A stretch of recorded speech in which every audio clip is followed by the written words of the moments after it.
नमस्ते सम्पूर्ण मित्रहरूमा जीके आइक्यूको यो भिडियोमा तपाईँलाई स्वागत छ र यो निकै इन्फर्मेटिभ भिडियो हो र यस्तो इन्फर्मेटिभ भिडियोजहरू चाहिँ हामीले चाहिँ भ्याकेन्सी खुलेको बेला अथवा चाहिँ कुनै अरू एकदमै इम्पोर्टेन्ट एनाउन्समेन्ट भएको बेला मात्रै ल्याउँछौँ र यस्तो तपाईँले गेस गरिसक्नु भएको छ थम्बनेलबाट पनि प्लस चाहिँ यो स्क्रिनमा तपाईँले देख्दै हुनुहुन्छ भ्याकेन्सी खुलेको छ र तपाईले चाहिँ अब यदि यो भ्याकेन्सीको लागि चाहिँ तपाईँ वेट गरेर बसिराख्नु भएको थियो भने चाहिँ यो भिडियो हेर्न सक्नुहुन्छ डिटेल कुराहरू हामीले चाहिँ सेयर गरेका छौँ नट ओन्ली एबाउट दि तपाईँको चाहिँ कति सिट खुलेको छ अथवा चाहिँ त्यो होइन अरू कुराहरू पनि जस्तो अनलाइन पेमेन्टका कुराहरू छन् होइन कुन तपाईँको चाहिँ पदमा एप्लाई गर्नुको लागि कुन समूहतिरको लागि चाहिँ कुन तपाईँको विषयहरू चाहिन्छ सो यस्तो कुराहरू पनि यो भिडियोमा समेटिएको छ सो यो भिडियो पुरै हेर्नु होला र सेक्सन अफिसर शाखा अधिकृतको यो भ्याकेन्सी खुलेको छ र यो तपाईँलाई थाहै छ शाखा अधिकृतको तपाईँको चाहिँ अप्राविधिक तर्फको चाहिँ भ्याकेन्सीहरू चाहिँ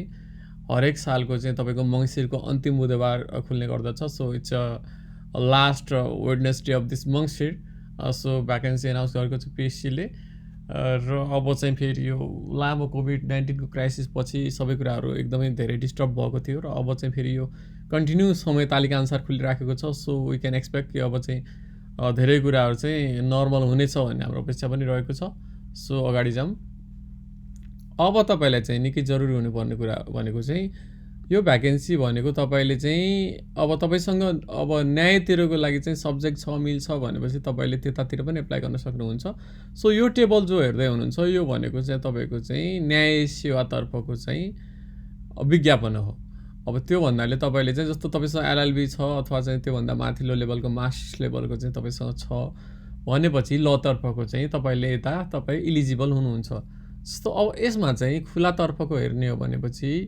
न्याय समूहतिर चाहिँ 36वटा सिटहरू खुलेको छ अब ती न्याय सेवामा पनि तपाईँको चाहिँ 3टा समूहहरू तपाईँ देख्न सक्नुहुन्छ यहाँ 36 तपाईँको चाहिँ सिटहरू खुलेको छ न्याय समूहतर्फ है खुलातर्फको कुरा गर्दैछु त्यसै गरी कानुन समूहतर्फ 7वटा सिटहरू खुलेको छ र सरकारी वकिलतर्फ चाहिँ 24वटा सिटहरू खुलेको छ यसरी चाहिँ तपाईँको चाहिँ न्याय सेवामा चाहिँ खुलातर्फ चाहिँ जम्मा 67वटा सिटहरू खुलेको छ यसलाई चाहिँ राम्रै सङ्ख्या मान्नुपर्छ अब त्यो पछि महिलातर्फको कुरा गरौँ यही न्याय सेवातर्फ चाहिँ यही जो खुला प्रतियोगितामा चाहिँ महिला समूह अर्थात् समावेशी समूहको महिला क्याटेगोरीमा चाहिँ न्यायतर्फ 10वटा खुलेको छ त्यस्तै गरी कानुनतर्फ 2टा छ र सरकारी वकिलतर्फ 6 छ भनेपछि यसरी चाहिँ एल टुगेदर 18 सिटहरू छ सो राम्रै सङ्ख्या हो पनि र अब आजतर्फ हेरौँ आदिवासी जनजाति समावेशी समूहतर्फ अब यो चाहिँ न्यायतर्फ 8वटा छ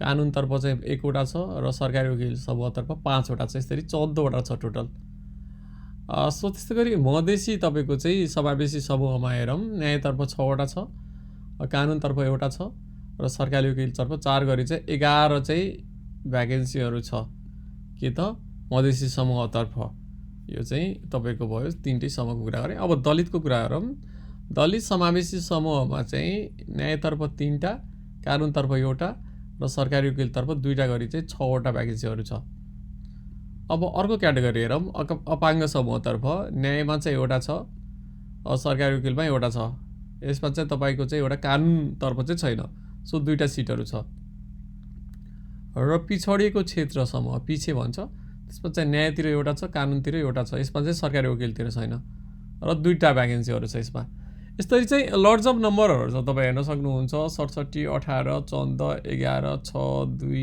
1 यो सबै मैले काउन्ट त अब यहाँसम्म त गर्दिनँ 70 80 90 भनेपछि चाहिँ ल यता कमसेकम चाहिँ यो 10हरू 100 भनेपछि एराउन्ड चाहिँ तपाईँको चाहिँ 120 अथवा 115को एराउन्डमा छ होइन यो भनेको चाहिँ अब ह्युज नम्बर नै हो होइन सो यो चाहिँ भयो यदि तपाईँसँग चाहिँ ल ब्याकग्राउन्ड छ तपाईँले एलएलबी अथवा चाहिँ एलएलएम पढ्नुभएको छ भनेपछि चाहिँ तपाईँ यसको लागि एलिजिबल हुनुहुन्छ you can apply for this post अब चाहिँ हामी अगाडि जाऊँ एकीकृत तथा संयुक्त तर्फको यो भनेको चाहिँ जो चाहिँ धेरै मान्छेहरूले चाहिँ एप्लाई गर्न सक्छ यसको लागि चाहिँ त्यस्तो ल नै चाहिँदैन अब यो भनेको परराष्ट्र प्रशासन र लेखा परीक्षण हेर्नुहोस् अब प्रशासनतर्फ फेरि लेखा अब तपाईँको सामान्य प्रशासन र राजस्व पनि आउँछ सो त्यसरी बुझ्नु होला र संयुक्त र एकीकृत परीक्षा प्रणाली अन्तर्गत हुने यो भ्याकेन्सी।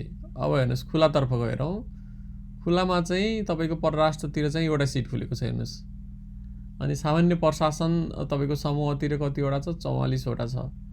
अनि लेखातर्फ 34वटा छ। त्यस्तै गरी राजस्वतर्फ 41वटा छ। राजस्वतिर धेरै ठुलो भ्याकेन्सी छ हेर्नुहोस्। तपाईँ कम्प्यारिटिभली तपाईँको चाहिँ यो राजस्व र अनि सामान्य प्रशासनको उस्तै छ। नर्मली यस्तो हुँदैन। राजस्वतर्फ 41 छ भने चाहिँ उता सामान्य प्रशासन त धेरै बढी हुन्थ्यो अरू सालको भ्याकेन्सीमा। यसपालि त तपाईँको चाहिँ एउटै जस्तो सिटहरू छ। र त्यस्तै गरी चाहिँ लेखा परीक्षण अडिटतिर चाहिँ 12वटा सिट छ। यसरी चाहिँ खुलातर्फ चाहिँ सबै समूहहरूको जोड्ने हो भने 132वटा भ्याकेन्सीहरू रहेको छ। राम्रै सङ्ख्या हो यो। र अब महिलातर्फको हेर्ने हो भने सामान्य प्रशासन समूहमा 12वटा छ। अनि लेखामा चाहिँ 9वटा छ। राजस्वमा फेरि खुला जस्तै त्यहाँ पनि बढी थियो, यहाँ पनि 11वटा बढी छ। र अडिटतर्फ 3टा छ। So all together we can see 35वटा भ्याकेन्सीहरू छ यता चाहिँ। अब आदिवासी जनजातितर्फ हेर्ने हो भने सामान्य प्रशासनमा 9 छ, लेखातर्फ 8 छ, राजस्वतर्फ 9 छ, लेखा परीक्षणमा चाहिँ 2 छ र अल टुगेदर 28वटा छ। राम्रो नम्बर छ यो पनि। र अब चाहिँ हामी चाहिँ मधेसी समावेशी समूहको हेरौँ। परराष्ट्रमा एउटा छ, सामान्य प्रशासनमा 8वटा छ, लेखामा 6वटा छ, त्यस्तै गरी राजस्वमा 8वटा छ र लेखा परीक्षणमा चाहिँ तपाईँको के छ त 2टा छ। सो 25वटा भयो। It's also a good number. अब दलित समावेशी समूहमा हेर्ने हो भने सामान्य प्रशासनमा 3टा, लेखामा 2टा, राजस्वमा 2टा, लेखा परीक्षणमा एउटा गरी 8वटा छ। र अपाङ्ग समावेशी समूहतर्फ चाहिँ 2टा प्रशासनतर्फ, सामान्य प्रशासनमा, लेखामा 2टा, राजस्वमा 2टा, अडिटमा एउटा गरी 7वटा छ हेर्नुहोस्। र त्यस्तै गरी पिछडिएको क्षेत्रमा चाहिँ 2टा सामान्य प्रशासन, एउटा चाहिँ लेखा, 2टा राजस्व। यो चाहिँ अडिटको छैन र टोटल 5वटा छ। यसरी चाहिँ तपाईँले चाहिँ यो टोटल भ्याकेन्सी हेर्न सक्नुहुन्छ। यता चाहिँ तपाईँको खुल्लातर्फ के छ त 132 भ्याकेन्सीहरू छ। अनि यता यो महिलातर्फ चाहिँ 35वटा सिटहरूको भ्याकेन्सी छ। यस्तै गरी यो आदिवासी जनजातितर्फ 28वटा छ। यता चाहिँ तपाईँको 25 छ। यता चाहिँ तपाईँको 8 छ। यता 7 छ। यता 5 छ।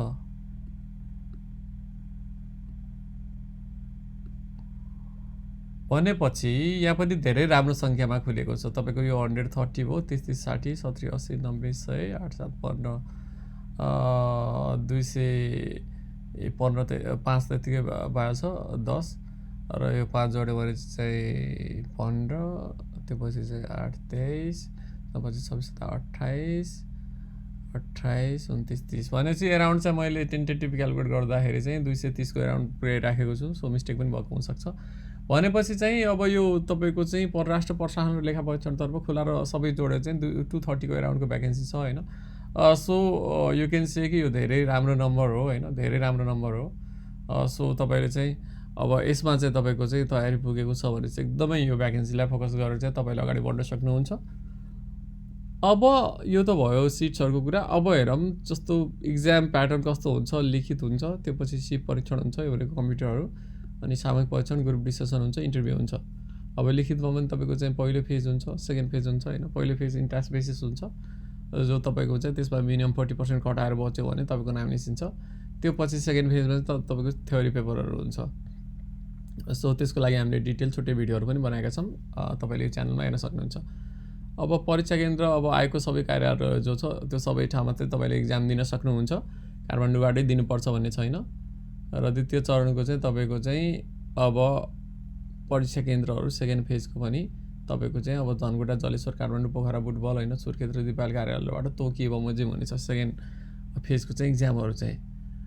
सो अब दरखास्त दस्तुरको कुरा गर्ने हो भने चाहिँ 1000 रुपिज छ तपाईँको चाहिँ। अब यो नर्मल हो होइन, तपाईँले चाहिँ जस्तो तपाईँ समावेशीतर्फ दिँदै हुनुहुन्न, एउटा खुलातर्फबाट चाहिँ दिँदै हुनुहुन्छ भने 1000 रुपियाँ पे गर्नु पऱ्यो। तर फेरि तपाईँ चाहिँ अब समावेशी समूहतर्फ दिँदै हुनुहुन्छ भने 400 रुपियाँ एक्स्ट्रा तपाईँले पे गर्नु पऱ्यो। सपोज तपाईँले चाहिँ खुला हुनुहुन्छ, तपाईँ चाहिँ पिछडिको क्षेत्र बाट पनि पाउनुहुन्छ, तपाईँ महिला हुनुहुन्छ भने चाहिँ तपाईँले 3 तिर एप्लाई गर्न पाउनुहुन्छ। भनेपछि 1000 तपाईँको खुलाको लाग्यो, त्यो पछि चाहिँ महिला हुनुहुन्छ 400 लाग्यो, पिछडिको क्षेत्रबाट हुनुहुन्छ सो 400 लाग्यो। सो भनेपछि तपाईँले चाहिँ 1800 बुझाउनु पऱ्यो। सो यसरी चाहिँ यसलाई बुझौँ। र दरखास्त दिने अन्तिम मिति भनेको चाहिँ यो पुस 14 गतेसम्म छ र दोब्बर दस्तुर डबल तिरेर चाहिँ कति छ 9-21 सम्म छ, 1 हप्ता बढी छ। सो अब यो दोब्बर तिर्नुको चाहिँ अर्थ भएन। सो यो पुस 14 गतेभित्रै तिर्ने ट्राई गर्नु पऱ्यो।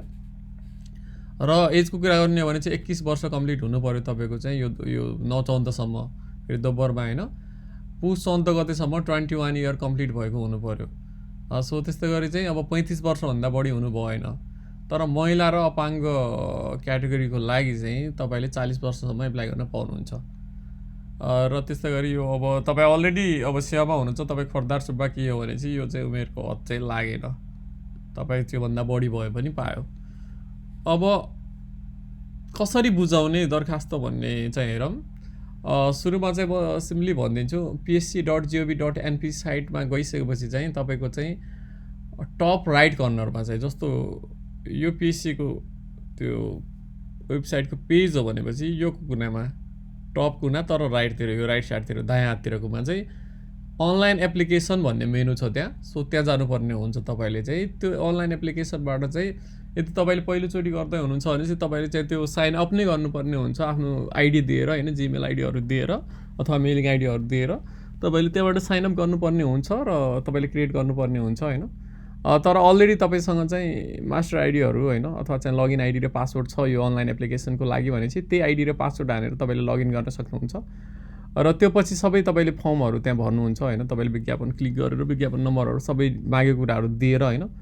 सो त्यो सिस्टमबाट चाहिँ तपाईँले लास्टमा सबमिट गर्नुपर्ने हुन्छ। र त्यहाँ चाहिँ तपाईँको सबमिट भइसकेपछि त्यो तपाईँको अनलाइन एप्लिकेसन त्यो सिस्टममा त्यहाँ पेमेन्ट ट्याबको चाहिँ भ्यू तपाईँको चाहिँ त्यो पेमेन्ट ट्याब भन्ने आउनेछ। सो त्यो पछि चाहिँ भ्यू एप्लाइड एडभर्टाइजमेन्ट भन्नेमा चाहिँ तपाईँले क्लिक गर्नुपर्ने छ त्यो पेमेन्ट ट्याबको त्यो मेनुमा।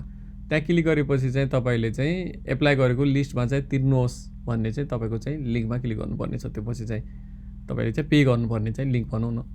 त्यो पछि चाहिँ तपाईँको एउटा चेकबक्स हुनेछ, I agree all the terms and condition भन्ने, त्यो शर्त मन्जुर तपाईँको चाहिँ चेकबक्स भनौँ, त्यसलाई टिक गरिदिने। त्यो पछि चाहिँ तपाईँसँग अप्सन आउनेछ अब कता कता पे गर्ने, राभा ब्याङ्कमा गर्ने, ग्लोबल आइएमएममा कि एनआइसीमा गर्ने, कुमारी ब्याङ्कमा भन्ने यो अप्सनहरू रहेको छ। सो तपाईँलाई जुन ब्याङ्कमा नजिक पर्छ, पाइक पर्छ, सो त्यो ब्याङ्कमा गएर चाहिँ तपाईँले चाहिँ एप्लाई त्यो पैसा तिर्न सक्नुहुने भयो होइन। सो यसको मतलब यो होइन कि त्यो ब्याङ्कमा तपाईँको एकाउन्ट हुनुपर्छ भन्ने भएन, तपाईँले चाहिँ त्यो जो तपाईँलाई दिएको हुन्छ त्यो रिसिप्ट होइन त्यो लगेर जाने हो त्यहाँ। सो तपाईँले चाहिँ एक ब्याङ्कमा क्लिक गर्नु पऱ्यो। त्यो पछि चाहिँ तपाईँले अनलाइन ब्याङ्क या भौचर मध्ये आफूलाई भुक्तानी गर्नुपर्ने विधि छनौट गरिसकेपछि तलका विकल्पबाट चाहिँ दरखास्त बुझाउन सक्नुहुन्छ। भनेपछि चाहिँ तपाईँले चाहिँ यो छनौट गर्नुभयो यो ब्याङ्कहरू होइन, त्यो पछि चाहिँ तपाईँले चाहिँ अब अनलाइन सिस्टम हो कि ब्याङ्क भौचर हो कुनबाट हो त्यो छनौट गरेर चाहिँ अब चाहिँ फर्दर प्रोसेसमा जानुहुन्छ। अब यो किन अनलाइन विधि भने चाहिँ अहिले चाहिँ तपाईँले अनलाइनबाट पनि पेमेन्ट गर्न सक्नुहुन्छ आइपिएस कनेक्टबाट होइन। सो त्यसको लागि भनेको हो होइन, आइपिएस कनेक्ट भए पनि पुग्यो। अथवा चाहिँ तपाईँ अब त्यो फिजिकली गएर त्यो ब्याङ्कमै गएर बुझाउने हो भनेपछि चाहिँ तपाईँको चाहिँ त्यो भुक्तानी गर्नुपर्ने जो भौचर छ होइन, सो त्यो चाहिँ यो रिसिप्ट भनौँ न, यसको चाहिँ त्यो रिसिप्ट लगेर जानु पऱ्यो ब्याङ्कमा। सो यो ब्याङ्कहरूमा चाहिँ तपाईँले सबमिट गर्न सक्नुहुन्छ पैसा चाहिँ बुझाउन सक्नुहुन्छ। अब ब्याङ्क भौचरबाट बुझाउँदै हुनुहुन्छ नर्मल केस भनौँ न, डिफल्ट केस, किन धेरै मान्छेहरूले आइपिएस कनेक्ट आइपिएस नबनाएको हुनसक्छ। सो यो केसमा के गर्ने भनेपछि तपाईँले त्यहाँ अनलाइन एप्लिकेसनमा त सबै विज्ञापन सबै नम्बर हानेर चाहिँ भर्नुहुन्छ। त्यो पछि चाहिँ सबमिटमा जानुहुन्छ होइन। त्यो पछि चाहिँ अब पेमेन्ट मेनुमा गर्नुभयो। पेमेन्टमा चाहिँ तपाईँले चाहिँ त्यहाँको चेक बक्सहरू सब चेक गर्नुभयो होइन, र त्यो आफूलाई पाइक पर्ने ब्याङ्क पनि सबमिट मतलब भनौँ न दिनुभयो। त्यो पछि चाहिँ तपाईँले चाहिँ अब फर्दरमा के जाने त ब्याङ्क अप्सन रोज्नुभयो भनौँ न।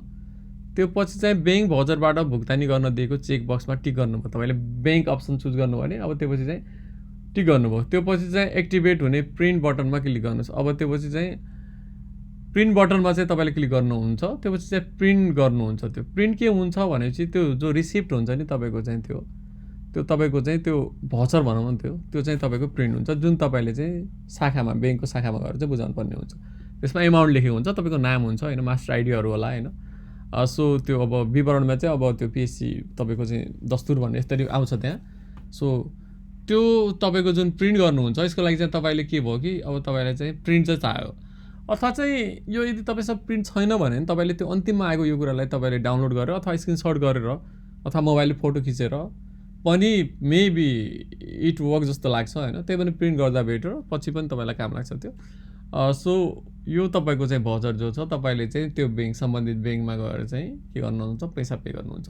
रिसिप्ट अनिवार्य, यो भजर अनिवार्य लाग्नु पऱ्यो, अनि त्यो एमाउन्ट जति छ त्यसमा आएको त्यो पैसा चाहिँ तपाईँले त्यो ब्याङ्कमा गएर क्युमा लाग्ने, उनीहरूलाई थाहा नै हुन्छ पिएचसीको लागि अलरेडी त्यो कुराहरू अलरेडी धेरैले गरिरहेको हुन्छ होइन। सो त्यहाँ गएर चाहिँ समस्या भएन, त्यहाँ अलरेडी अब क्यु नै हुन्छ त्यहाँ भनौँ न, तपाईँ जस्तो धेरै मान्छे गएको हुन्छ, त्यही भएर कुन लाइन लाग्ने के लाग्ने भन्ने चाहिँ द्याट्स नट अ वरी होइन। यसरी तपाईँले पेमेन्ट गर्न सक्नुहुन्छ। अब अनलाइनको कुरा गरौँ, अलि भनौँ न अलि एडभान्स कनेक्ट आइपिएस सिस्टम हुनु पऱ्यो, तपाईँले चाहिँ त्यो आफूले लगइन गर्नु पऱ्यो कनेक्ट आइपिएसमा होइन। त्यो पछि चाहिँ अब आफूले चाहिँ कुन ब्याङ्क हो होइन त्यो खाता छनौट गरेर चाहिँ दस्तुर बुझाउन सकिने भयो। अब यसको लागि चाहिँ तपाईँले चाहिँ कनेक्ट आइपिएस सुविधा लिनु पऱ्यो, यो connectIPS.com गएर सुरुमा साइन अप गर्नु पऱ्यो र अब उक्त प्रणालीसँग जोडिएका ब्याङ्कमध्ये आफ्नो खाता रहेको ब्याङ्कको खातालाई लिङ्क गर्नु पऱ्यो। अब त्यो प्रणालीमा धेरै ब्याङ्कहरू रहेका छन् होइन। सो आफ्नो अब खाता एकाउन्ट कुन ब्याङ्कमा छ त्यहाँ लिङ्क गर्नु पऱ्यो र ब्याङ्कबाट भेरिफाई नै गराउनु पर्छ होइन त्यो। सो यो प्रोसेस छ, यो चाहिँ तपाईँले बुझ्न सक्नुहुन्छ आफ्नो ब्याङ्कमा पनि। सो इजिली तपाईँले कनेक्ट आइपिएस एपमा गएर पनि तपाईँले साइन अप गर्न सक्नुहुन्छ। त्यहाँ तपाईँको डिटेल माग्छ, कन्ट्याक्ट नम्बरहरू माग्छ होइन, र ब्याङ्कले भेरिफाई गरिदिन्छ। सो ब्याङ्कमा जानुपर्ने पनि हुनसक्छ, अनलाइन भेरिफिकेसनहरू पनि छ अहिले होइन। सो यो चाहिँ तपाईँले कनेक्ट आइपिएस सुविधा लिन चाहनुहुन्छ अथवा यो माध्यमबाट गर्न सक्नुहुन्छ भने यो पनि सजिलो उपाय हुनसक्छ। सो यो त भयो अब कसरी दस्तुर बुझाउने भन्ने कुरा गरि नै हाल्नुहुन्छ। अब चाहिँ अवधि भनेको चाहिँ अब अनलाइन माध्यमबाट दरखास्त पेश गरिसकेपछि उम्मेदवारले प्राप्त गरेको मास्टर आइडी र ट्रान्ज्याक्सन सङ्केत नम्बर उल्लेख भएको भचरसहित ढिलोमा दोब्बर दस्तुर तिरी दरखास्त दिन पाउने अन्तिम मितिको भोलिपल्ट कार्यालय समयभित्र भनेको छ। अब यो भनेको चाहिँ तपाईँले चाहिँ अनलाइनबाट गर्दै हुनुहुन्छ भने चाहिँ के भन्छ भने चाहिँ जो अन्तिम दिन छ नि अब त्यसको भोलिपल्टसम्म अफिस टाइममा पनि त्यो पनि बुझाउन सक्नुहुन्छ। यदि बाइ द वे त्यो दिन चाहिँ अब पब्लिक होलिडे पऱ्यो भने चाहिँ कार्यालय खुलेको पहिलो दिन भनिरहेको छ होइन। यसरी चाहिँ तपाईँले बुझाउन सक्नुहुन्छ। अब तपाईँको चाहिँ जे भयो भने तपाईँले चाहिँ धेरै टाइममा चाहिँ बुझाउँदा राम्रो यो चाहिँ। र अपलोड गर्नुपर्ने कागजातहरू के छ भनेपछि तपाईँको चाहिँ अब शैक्षिक योग्यताको कुराहरू छ होइन, त्यहाँ अपलोड गर्नुपर्ने जो तपाईँको अनलाइन एप्लिकेसन त्यो छ मेन हो। त्यहाँ तपाईँको जस्तो एसएलसीको बुझाउनु पर्ने हुन्छ त्यहाँ होइन, अनि इन्टर हुन्छ, ब्याचलर हुन्छ, किन अब मास्टर्सको चाहिँ अप टु यु होइन, त्यहाँ नट म्यान्डेटरी त्यो त्यहाँ गर्नुपर्ने हुन्छ। तालिम केही छ भनेपछि इफ एनी होइन, तर यो म्यान्डेटरी चाहिँ होइन। सो यो अनि केही एक्सपिरियन्सहरू छ भनेपछि व्यवसाय अनुमति पत्र, समावेशी समूह खोल्ने कागजात लगायत तपाईँको चाहिँ अब समावेशी हो भन्ने त भेरिफाई गर्छ नि त। सो त्यस्तो डकुमेन्टहरू तपाईँले चाहिँ त्यहाँ चाहिँ पिडिएफ फर्मेटमा भनेको छ, पिडिएफ बनाउने सुरुमै र अपलोड गर्नुपर्ने त्यो मेन हुन्छ। जहाँ जहाँ भनेको छ अपलोड भन्ने अप्सन हुन्छ त्यहाँ मेनु टक्क त्यहाँ क्लिक गरेर चाहिँ तपाईँको फाइलमा गएर त्यहाँ सेलेक्ट गरेर अपलोड गरिदिने। यसरी चाहिँ यो भनेको कुराहरू सबै उम्मेदवारले आफ्नो नागरिकताको प्रमाणपत्रको अगाडिको भाग स्क्यान गरी जेपिजी फर्मेटमा अपलोड, फेरि नागरिकता चाहिँ के छ त पिडिएफ होइन जेपिजीमा चाहिँ अपलोड गर्नुपर्ने छ। दरखास्तमा उल्लेख गरेको विवरणको सम्बन्धमा उम्मेदवार स्वयं पूर्ण जवाबदेही हुनुपर्ने छ। यहाँ चाहिँ फेक डकुमेन्टहरू चाहिँ अपलोड नगर्नु होला, यसले समस्या पार्न सक्छ। र अन्तर्वार्ता अघिका परीक्षा कार्यक्रम र अन्तर्वार्ता हुने मिति भनेको छ लिखित परीक्षाको नतिजा प्रकाशित हुँदा सूचना गरिनेछ। अब इन्टरभ्यू कहिले हुने के हुने भन्ने कुरा चाहिँ त्यसको डेटहरू सबै कुराहरू चाहिँ के हुन्छ त लिखित परीक्षाको नतिजा प्रकाशित भएको बेला गर्नेछ। अब पदमा रहेका हुनुपर्ने कामको विवरण सेवा समूह सम्बन्धी होइन, तलब चाहिँ प्रचलित कानुन बमोजिम भनेको छ। सेवा सम्बन्धी मन्त्रालयहरू, सेवा समूह समूहको प्रशासन सम्बन्धी मन्त्रालयहरू, यो त अब के भने सामान्य कुराहरू भयो। अब यो योग्यताको कुरा गरौँ, जस्तो कुन विषय पढेकोले केमा दिन पाउँछ भन्ने कुरा होइन। यो चाहिँ यो निसी जो निजामती सेवा ऐन 49 त्यसको दफा 10मा चाहिँ अयोग्य हुनु भएन होइन। र अब निसेनीको चाहिँ होइन 2050 नियम 15मा चाहिँ यस्ता कुराहरू लेखेको छ। अब नेपाल परराष्ट्र सेवा, नेपाल प्रशासन सेवा होइन, राष्ट्र र सामान्य प्रशासन समूहको लागि भनौँ न, परराष्ट्रको लागि पनि प्रशासन सेवातर्फको लागि पनि है यो कुरा चाहिँ यो राजस्व र सामान्य प्रशासन समूह कुरा गरेको छ है नेपाल प्रशासन सेवाको चाहिँ। अनि परराष्ट्र सेवाको त एउटै भइहाल्यो, समूह छैन त्योभित्र। मान्यता प्राप्त शिक्षण संस्थाबाट स्नातक तह उत्तीर्ण गरेको हुनु पर्यो। बेचलर डिग्री छ भने तपाईँले परराष्ट्रमा पनि दिन पाउनुहुन्छ, प्रशासन सेवातर्फ पनि दिन पाउनुहुन्छ। प्रशासनमा चाहिँ तपाईँको राजस्व र सामान्य प्रशासन भनिरहेको छ है। फेरि यो फेरि नेपाल प्रशासन सेवाले चाहिँ लेखा नि बुझाउँछ, तर लेखा चाहिँ यो स्नातक मात्रै भएमा पाएन, त्यहाँ एक्स्ट्रा बाँकी छ फेरि। सो त्यो पछि कुराहरू छ। सो बेचलर मात्रै छ भने तपाईँले सामान्य प्रशासनमा पनि पायो, राजस्वमा पनि पायो, परराष्ट्रमा पनि पायो। सो कुन विषय के भन्ने मतलब हुँदैन यो यसको लागि चाहिँ। अब नेपाल प्रशासन सेवा लेखा समूहको लागि हेर्नुहोस् फेरि, अब तपाईँको मान्यता प्राप्त शिक्षण संस्थाबाट व्यवस्थापन या त म्यानेजमेन्ट हुनु पऱ्यो, सपोज तपाईँसँग बीबीएस छ अथवा चाहिँ बीबीए छ होइन, अथवा एमबीएस यस्तो छ भने पायो। अब वाणिज्य शास्त्र होइन भनेपछि चाहिँ अब त्यो कमर्सको कुराहरू हो, व्यवस्थापन र वाणिज्य शास्त्र त्यो डिफ्रेन्स छैन। सो अथवा व्यापार प्रशासन यो भने बिजनेस एडमिनिस्ट्रेसन भनिसके, यी विषयहरूमा चाहिँ स्नातक तह छ भने पायो। तपाईँसँग कुल मिलाएर चाहिँ बीबीए अथवा बीबीएस छ अथवा चाहिँ एमबीएस छ होइन, एमबीए छ, यस्तो विषयहरू छ भने नि पायो के त लेखातर्फ। अथवा इकोनोमिक्स पढ्नु भएको छ भने नि पायो, बीए इन इकोनोमिक्स गर्नु भएको छ अथवा एमए इन इकोनोमिक्स गर्नु भएको छ भने पायो। अथवा म्याथ पढ्नु भएको छ भने नि पायो, सपोज बीए म्याथ पढ्नु भएको छ होइन, तथ्याङ्क स्ट्याट पढ्नु भएको छ भने नि पायो। अथवा पब्लिक एडमिनिस्ट्रेसन पढ्नु भएको छ भने नि पायो। जस्तो बीपीए भन्छ, बेचलर इन पब्लिक एडमिनिस्ट्रेसन, अथवा एमपीए गर्ने भयो होइन। सो यो कुनै एक मूल विषयले स्नातक तह गरे आउनु पऱ्यो क्या फेरि। अनि यो मेजर विषय राखेर चाहिँ तपाईँसँग बेचलर छ भने चाहिँ यु क्यान एप्लाई केको लागि त लेखातर्फ पायो कि। सो यो भनेपछि धेरै अप्सन छ तपाईँसँग। अब न्यायतिरको लागि हेरौँ, न्यायमा चाहिँ 3 समूह छ, न्याय, कानुन र सरकारी वकिल। यताको लागि के छ भने चाहिँ मान्यता प्राप्त शिक्षण संस्थाबाट कानुनमा स्नातक तह हुनु पऱ्यो भने चाहिँ एलएलबी हुनु पऱ्यो तपाईँसँग।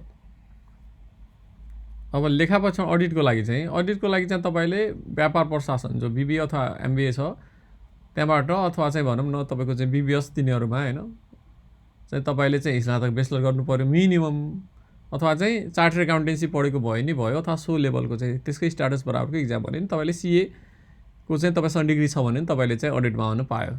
सो यो भयो न्यूनतम योग्यताको कुरा। सो यसरी चाहिँ आजको भिडियोमा चाहिँ हामीले चाहिँ इन्फर्मेसन सेयर गऱ्यौँ जो लेटेस्ट भ्याकेन्सी रहेको छ सेक्सन अफिसरको। र स्पेसली जिकेआइक्यू च्यानल सब्सक्राइब गर्न आग्रह गर्न चाहन्छु, किनकि हामीले चाहिँ यस्तो इन्फर्मेटिभ भिडियो मात्रै नभएर तपाईँको लोकसेवा तयारीको लागि आवश्यक पर्ने सम्पूर्ण सामग्रीहरू अब चाहिँ सेक्सन अफिसरको भिडियोहरू पनि नियमित अपलोड गर्नेछौँ। सो त्यो च्यानलमा अपलोड हुने गर्दछ। So you can subscribe our channel. यदि अहिलेसम्म गर्नुभएको छैन भने तल सब्सक्राइब अप्सन रहेको छ र बेल नोटिफिकेसनको चाहिँ आइकन पनि दबाउन सक्नुहुन्छ नियमित अपडेट्सको लागि। सो आजको भिडियोमा यति नै। हस् त, नमस्ते, thanks for watching this video.